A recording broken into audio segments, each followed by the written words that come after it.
সেজদায় পরে আল্লাহরে বলবেন, আল্লাহ এই পৃথিবীতে আমি ছাড়া তোমার গোলামের অভাব নাই, কিন্তু তুমি ছাড়া আমার দ্বিতীয় কোনো রব নাই। চোখের পানি ছেড়ে আল্লাহরে ডেকে বলেন, আল্লাহ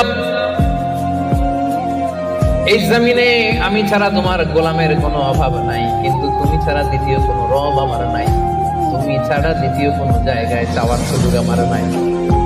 চোখের পানি ছেড়ে আল্লাহরে বলেন, আল্লাহ কোরআনে তুমি শিখিয়েছো ফরিয়াদীদেরকে কেউ যদি চায় ওই ফরিয়াদীদেরকে বারণ করা যায় না, তুমি কেমন করে এই অভাগা ফরিয়াদীকে আজকে ফিরিয়ে দিবা?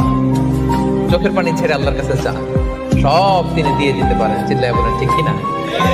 গোটা বিশ্বের সবাই আমাদের যার যা লাগবে সব যদি আল্লাহর কাছে চাই, আল্লাহ যদি সবাইকে সবকিছু দিয়ে দেয়, আল্লাহ বলে আমার ক্ষমতার 1 ইঞ্চিও কমবে না। চিল্লায় বলেন ঠিক কিনা?